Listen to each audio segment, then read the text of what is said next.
పార్టీలో కంగారు మొదలైందా? గులాబీని వీడి కొత్త పార్టీ పెట్టబోయే లీడర్ ఎవరు?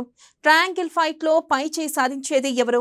ఆ ముగ్గురులో తీవ్ర అసంతృప్తి ఉందా? అల్లుణ్ణి కేసీఆర్ ఎందుకు పక్కన పెట్టేశారు? కూతుర్ని కావాలని సైట్ చేస్తున్నారా? తండ్రికి తన ప్రతాపం చూపాలని కవిత భావిస్తున్నారా?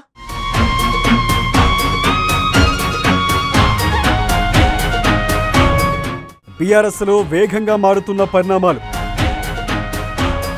పార్టీలో ముఖ్యుల మధ్య భేదాలు, ఒకరు బయటకు వచ్చి సొంత పార్టీ పెడతారని టాక్, మూడు దారుల్లో ముగ్గురి ప్రయాణం, మామ గీసే గీత దాటనని ప్రకటించిన హరీష్ రావు, జాగృతి పేరుతో కవిత ప్రత్యేకంగా కార్యక్రమాలు. బీఆర్ఎస్లో అంతర్గత పరిణామాలు వేగంగా మారిపోతున్నాయి. ఇప్పుడు ఇదే మాట ప్రస్తుత రాజకీయ వర్గాల్లో విస్తృత ప్రచారము జరుగుతోంది. ముఖ్యంగా బీఆర్ఎస్ పార్టీ ఫ్యామిలీలో ముఖ్యుల మధ్య అభిప్రాయ భేదాలు చాలా ఎక్కువయ్యాయని, అవి ఏ క్షణమైనా బ్లాస్ట్ అయ్యే అవకాశాలు ఉన్నాయని కూడా ప్రచారం ఊపందుకుంటోంది.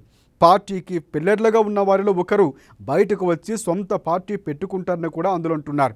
అందులో నిజం ఎంత ఉందో కానీ అసంతృప్తి మాత్రం నిజమని కూడా బీఆర్ఎస్లో ఓ స్థాయి నేతలకు బాగా స్పష్టత వచ్చింది. అది ఎటువైపు మలుపులు తిరుగుతుందా అని కూడా ఆలోచిస్తున్నారు.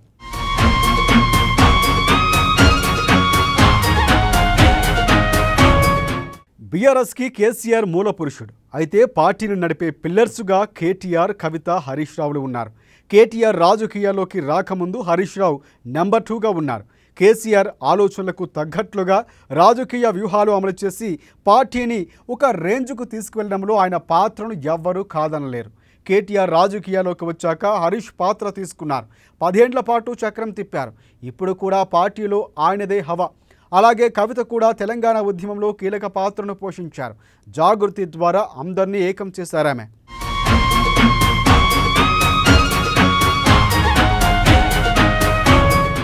అయితే ఇప్పుడు పార్టీ వ్యవహారాల్లో ఈ ముగ్గురు మూడు దారుల్లో వెళుతున్నారన్న ప్రచారం జరుగుతోంది.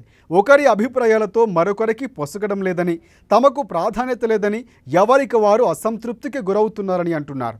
హరీష్ రావు తన మామ గీసిన గీత దాటనని, ఎలాంటి పరిస్థితుల్లో అయినా అదే మాట మీద ఉంటానని చెబుతున్నారు. ఆయన్ను ఉమ్మడి మెదక్కే పరిమితం చేసినా లైట్ తీసుకున్నారు.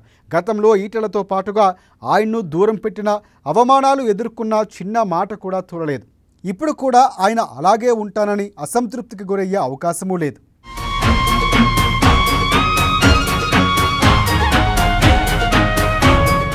ఇటీవల కాలంలో కవిత ఎక్కువగా పార్టీ వ్యవహారాల కన్నా జాగృతి పేరు మీదనే కార్యక్రమాలు నిర్వహిస్తున్నారు.